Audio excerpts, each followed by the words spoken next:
This is Novo 2010 Shop I channel. We are here at FNB Stadium, Kaizer Chiefs North, Polokwane City North. My brother, kunjani mfethu? Khona kunjani baba? Hey sharp man. Njalo mangihlangana nawe nje hlezi nje uqoqobele kwenze njani? I think namhlanje siluzile ne.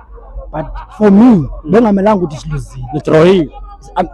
It's a lose vote because le team sidlala nayo it's the same team as competela i-position 8 nayo. Ngoba benishayile. So if besishayile ngaba sikhona ukuproceed siye ku napha phambili but mangazi upheke igame siyazafumana i-early injury of which kuyanyanzela ku Dupreez ukuthi aphume. So as a coach makuphuma uDupreez, I don't think it's a good idea ukuthi ufake umfaka kanjani Mashiyane ongafaki uVilakazi at least because ngoku ufuna igame enzani eattacker. So we are add and yazi ukuthi lapha unama defenders and unama defensive midfielders of which nabo bawela under ama defenders yabona. So udinga any game ukuthi uyigijimise and enye into engibona ukuthi isikhabatha kakhulu i-Chiefs inenkinga bra, let me say this, i-Chiefs inenkinga and inkinga ye-Chiefs yini. I think iqala dressing room. I once met one of our players and ngaxoxa nabo private and ngitshela ukuthi inkinga lapha ku Kaizer Chiefs is a dressing room.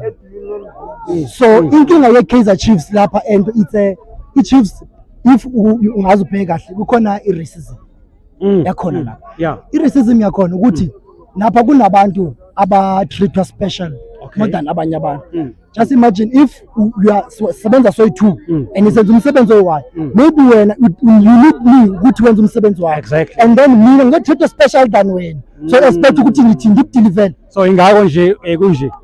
That is why if bangenza so ukuthi there's no colored, there's no white, there's no black, but everyone is treated equal, then i-Chiefs izolunga bra, ngiyakuthembisa. No, ngiyakuzwa mfethu. And the man of the match yakho namhlanje bokubani namhlanje?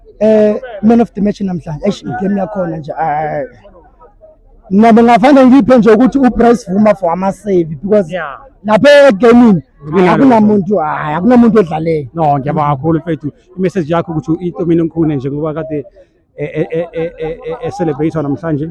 For you Ithumele Nkhune, ngizengaza ngathatha nesignature. For you Ithumele Nkhune, ukwenza umsebenzi oncomekayo lapha kumakhosi and ukhune siyam-appreciate.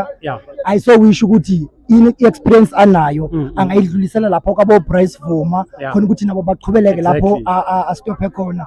So far ukhune usebenze kahle and asikhalazi next le 25 years ukhune beloko evimba benza umsebenzi okahle oncomekayo and isiloko simsupport eziba siyazi ukuthi usaqhubeleka nokusupport namanje and sifuna nje ukuthi ashare experience yakhe nalabafana basakhulayo then kuzoba ngamanye amazwi you are saying in one word kumele abe i-coach exactly my point. Ukhune kumele ukuthi bamuzise lapha kwi-coach yabo goalkeeper aze lapha azokuthi azotrain ama-goalkeepers so that akhona ukuthi anikisane nge-experience. Umuntu ofana nokhune osebenze for 25 years awumane uvese umlahle nje. Ukhune awumane uvele umlahle nje and le nto kuyenzeka kakhulu ku-Chiefs. Ama-legend we-Chiefs ubona awusayazi ukuthi iphelele kuphi. So for ukhune because uyabona baningi and uKatsando usho something last ku Robert Marawa what uzobuya after 4 years uthi khona lezinto i-message yakhe bekayiphazidwana athi guys sifuna ama-players azodlalela i-bench just like about Ithumele Nkhune. Uyazi ukuthi mawubona i-92,000 ise-FNB Stadium kunabantu abasekhaya ababheka i-Chiefs abayithanda, kunabantu abadala abathanda i-Chiefs. So udlalela i-bench not udlala i-social media ukuthi mina ngishaya istyle then mangiphuma la nginama-followers amangaphi ngithenda kangaphi then ngiyayisebenzela singamakhosi yabona. Exactly. So ngiyabonga kakhulu. No, you wanted to say something? No, I'm just saying we salute you. Sure. Kune one way.